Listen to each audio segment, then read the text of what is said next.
Assalamualaikum warahmatullahi wabarakatuh.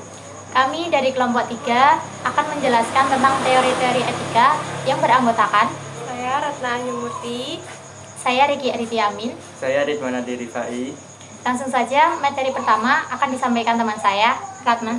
Sebelumnya, etika merupakan peraturan yang ada dalam lingkungan masyarakat yang biasanya dijadikan sebagai acuan bersosialisasi baik dalam lingkungan masyarakat maupun lingkungan lainnya.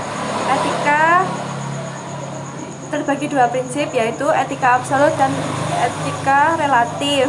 Kedua prinsip ini merupakan prinsip yang saling bertentangan satu sama lain. Adanya perbedaan ini disebabkan pandangan tentang moral yang berbeda satu sama lain. Keberadaan kedua prinsip etika ini secara tidak sadar maupun disadari sudah ada sejak tahun 500 sebelum Masehi. Para filsuf yang terikat dalam hal ini diantaranya adalah Hesiod, Protagoras, dan Herodotus. Mereka berasal dari Yunani.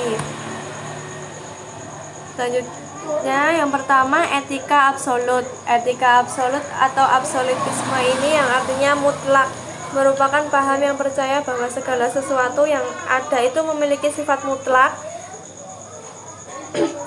dan universal. Etika absolut dapat didefinisikan sebagai paham etika yang menekankan bahwa prinsip moral itu universal untuk siapa saja dan di mana saja. Contoh, bagaimanapun dan apapun alasannya, membunuh adalah perbuatan tidak bermoral.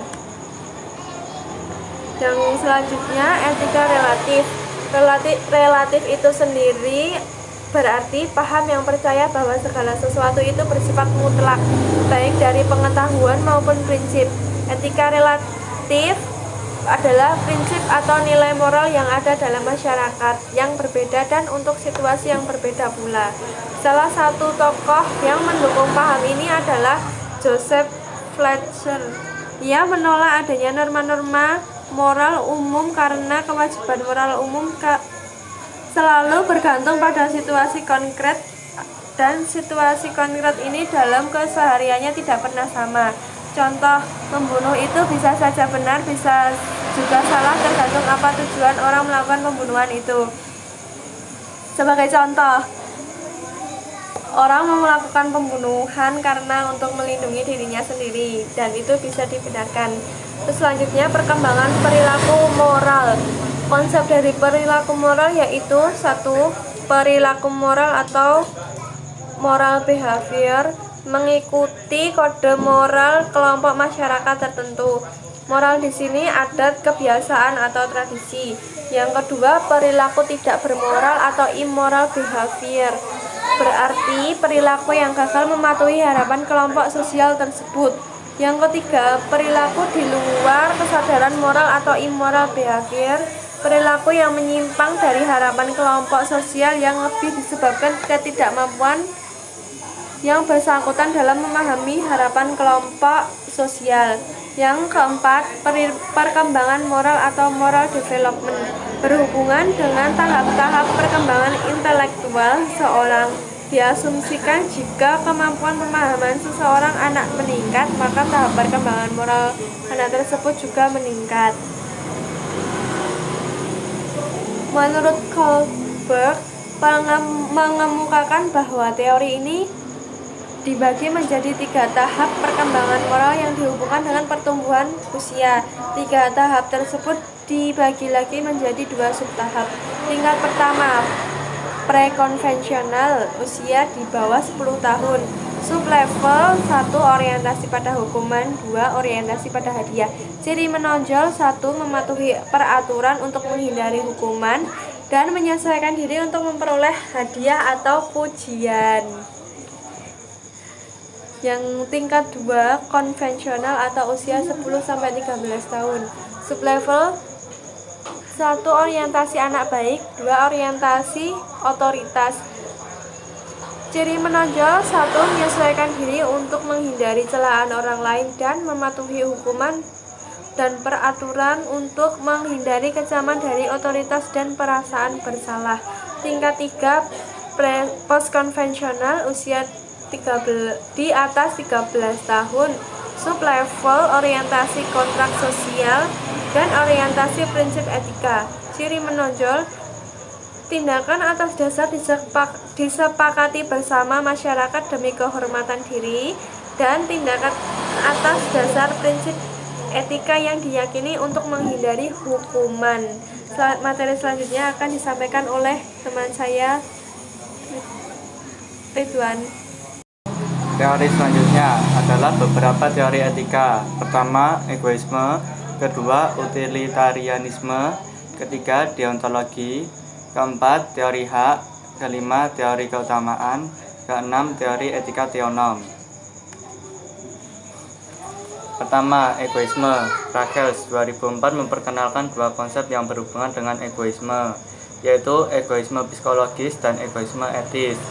Egoisme psikologis adalah suatu teori yang menjelaskan bahwa semua tindakan manusia dimotivasi oleh kepentingan berkutat diri. Egoisme etis adalah tindakan yang dilandasi oleh kepentingan diri sendiri. 2. Utilitarianisme. Paham utilitarianisme dapat diringkas sebagai berikut.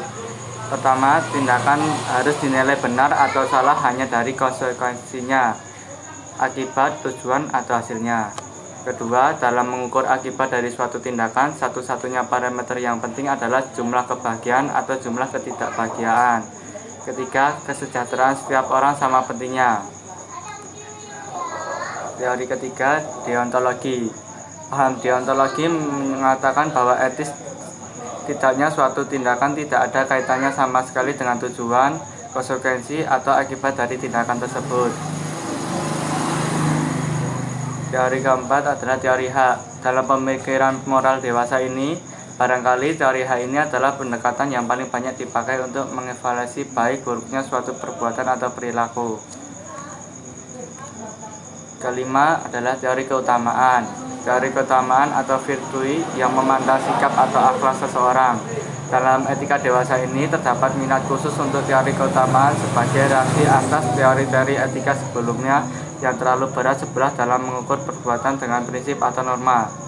Yang terakhir ada teori etika teonom. Sebagaimana dianut oleh semua penganut agama di dunia, bahwa ada tujuan akhir yang ingin dicapai umat manusia selain tujuan yang bersifat duniawi, yaitu untuk memperoleh kebahagiaan surgawi. Teori etika teonom dilandasi oleh filsafat Kristen yang mengatakan bahwa karakter moral manusia ditentukan secara hakiki oleh kesesuaian hubungannya dengan kehendak Allah.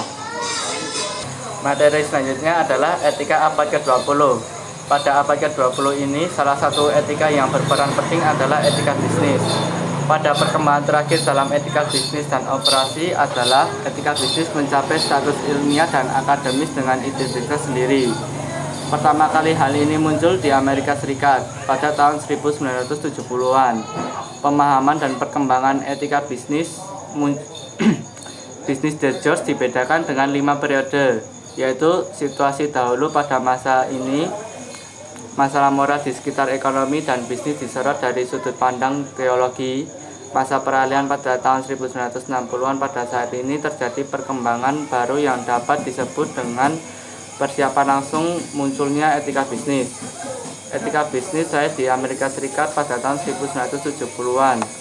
Mereka bekerja sama khususnya dengan ahli ekonomi dan manajemen dalam meneruskan tendensi etika terapan etika bisnis meluas ke Eropa pada tahun 1980-an yang ditandai dengan semakin banyak perguruan tinggi di Eropa Barat yang mencantumkan mata kuliah etika bisnis, dan etika bisnis menjadi fenomena global pada tahun 1990-an. Hal ini dapat disimpulkan bahwa etika bisnis telah lahir di kawasan-kawasan dunia seperti Asia, Eropa, Amerika, dan negara lainnya. Materi selanjutnya akan dilanjutkan oleh Mbak Regi. Nah, materi selanjutnya tentang teori etika dan paradigma hakikat manusia. Akhir-akhir ini tuh muncul beragam paham atau teori etika di mana masing-masing teori mempunyai pendukung dan penentang yang cukup berpengaruh. Hal ini timbul karena adanya perbedaan paradigma, pola pikir, atau pemahaman tentang hakikat sebagai manusia. Sebelumnya itu kan paradigma hakikat manusia tidak utuh akan menjadi paradigma hakikat manusia utuh. Selanjutnya, inti dari etika manusia utuh adalah keseimbangan pada 1. Kepentingan pribadi kepada kepentingan masyarakat, dan kepentingan Tuhan Yang Maha Esa. Yang kedua, keseimbangan moral materi, Peki dan Aiki, modal sosial Eki, dan modal spiritual Eski. Yang ketiga, kebahagiaan lahir duniawi, kesejahteraan masyarakat, dan kebahagiaan batin atau surgawi. Yang terakhir, keseimbangan antara hak individu dengan kewajiban kepada masyarakat dan Tuhan Yang Maha Esa. Kemudian ini ada tabel teori etika dan hubungannya dengan paradigma hakikat manusia dan kecerdasan. Dapat dilihat, tadi sudah dijelaskan teman saya, ada 6 teori. Nah, ini akan berhubungan tentang penataran teori, kriteria etis, tujuan hidup, dan hakikat manusia dan kemerdekaan. Kita bisa lihat ya, egoisme, utilitarisme, deontologi, teori hak, teori keutamaan, dan teori teonom. Ini ada beberapa bagian yang sama dan ada beberapa bagian juga yang berbeda. Selanjutnya, ada tabel hubungan juga antara berbagai teori-teori etika tadi. Dari teori atau dimensi dan hubungan teori. Yang pertama, tingkat kesadaran. Hubungannya teori hewani, kemudian manusiawi, dan kemudian transendental. Yang kedua, teori tindakan. Hubungan teorinya egoisme, utilitarianisme, dan teonom. Terus teori hak dan kewajiban, hubungan teorinya hak dan kewajiban. Kemudian teori keutamaan, manusia hina dengan manusia utama. Yang selanjutnya tujuan atau nilai, hubungan teori duniawi dan surgawi. Kemudian teori pemangku kepentingan, itu hubungan teorinya individu, masyarakat, dan Tuhan. Selanjutnya kebutuhan Maslow, hubungan teorinya fisik, sosial, aktualisasi diri. Kemudian teori tingkat perkembangan Kohlberg, itu hubungan teorinya hukuman kemudian prinsip. Kecerdasan Covey itu Peki, Aiki, sama Eski. Yang terakhir etika nafis itu psikoetika, sosioetika, dan teoetika. Nah, ini model pengembangan teori etika ya.